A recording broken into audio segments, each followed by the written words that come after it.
रूस और यूक्रेन के बीच चल रही जंग के बीच जो बाइडेन के नए बयान ने परमाणु हमले की आशंका को बढ़ा दिया है। जो बाइडेन ने दुनिया को आगाह करते हुए कहा कि क्यूबन मिसाइल क्राइसिस के बाद इस वक्त दुनिया पर तबाही का बहुत बड़ा खतरा मंडरा रहा है। और इसी के साथ उन्होंने पुतिन की परमाणु हथियारों के इस्तेमाल को लेकर दी गई धमकी को मजाक में नहीं लेने को कहा है।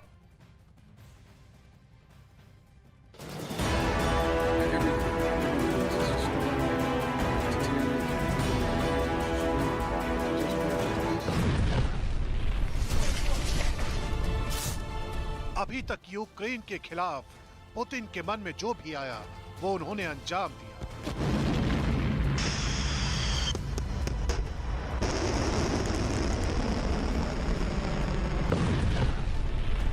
अभी तक पुतिन ने यूक्रेन को घुटनों के बल लाने के लिए हर हथियार का इस्तेमाल किया है। ये अपने गांव से ही बिजनेस करके 100 करोड़ से भी ज्यादा का बिजनेस करते हैं। क्या आपको भी गांव से ही बिजनेस करना है? तो फ्रीडम ऐप को अभी डाउनलोड कीजिए। अभी तक पुतिन ने हर धमकी, हर पाबंदी को दरकिनार कर यूक्रेन के साथ वो किया है जिसकी चर्चाएं दुनिया भर के अखबारों की सुर्खियां बनी।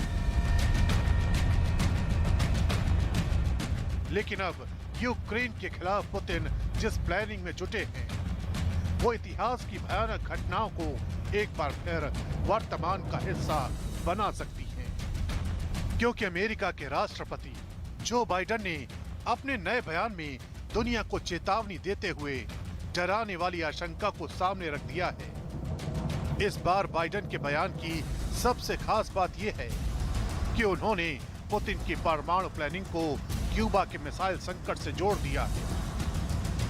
टैक्टिकल न्यूक्लियर वेपन के बारे में पुतिन कोई मजाक नहीं कर रहे हैं। क्यूबा मिसाइल संकट के बाद इस वक्त दुनिया पर बहुत बड़ा तबाही का जोखिम मंडरा रहा है।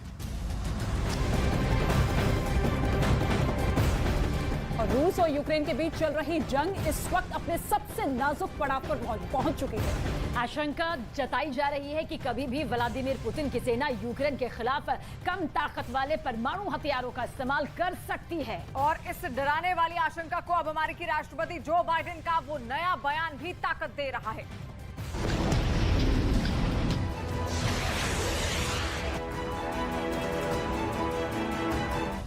सवाल उठता है कि आखिर बाइडेन ने इस बार क्यूबन मिसाइल क्राइसिस का जिक्र क्यों किया?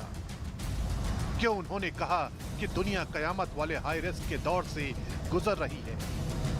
इन दोनों सवालों के जवाब समझने के लिए हमें अतीत में दबे उस स्याह इतिहास को कुरेदना होगा जिसने दुनिया के सामने बहुत बड़ा संकट खड़ा कर दिया था।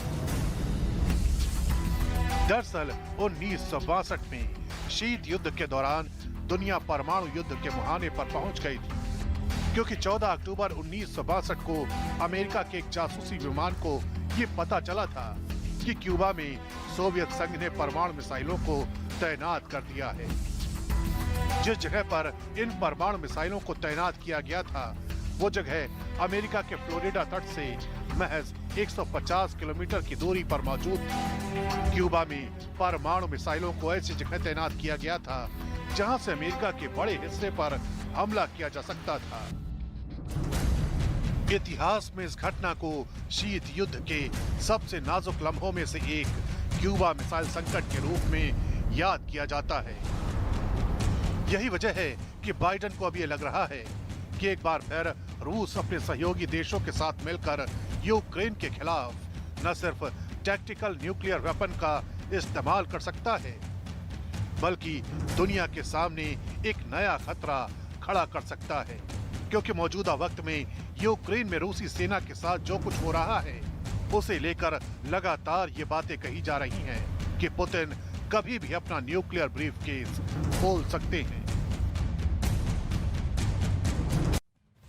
और यूक्रेन और रूस के बीच चल रहे युद्ध में अब आपको बता दें किस तरीके से और परमाणु हमले की आशंका तेजी से बढ़ती जा रही है, क्योंकि हर कोई अब परमाणु हमले को आखिरी हथियार मानकर चल रहा है। सबसे ताजा बयान राष्ट्रपति बाइडेन का है, जिन्होंने कहा टैक्टिकल न्यूक्लियर वेपन के बारे में पुतिन कोई मजाक नहीं कर रहे हैं। और क्यूबा मिसाइल संकट के बाद इस वक्त दुनिया पर बहुत बड़ी तबाही का जोखिम मंडरा रहा है। जो बाइडेन ने ऐसा इसलिए कहा क्योंकि पुतिन साफ साफ कह चुके हैं कि वो अपने नागरिकों की रक्षा के लिए सभी संसाधनों का इस्तेमाल जरूर करेंगे। रूसी राष्ट्रपति ने कहा कि उनके पास जवाब देने के लिए बहुत हथियार हैं और ये कोई धौंस नहीं है। और पुतिन के बयान पर जेलेंस्की ने भी अब अपना जवाब दिया है। उन्होंने कहा कि रूस परमाणु हमला करे इससे पहले नेटो को संभावित खतरे से पहले दुश्मन पर हमला कर देना चाहिए।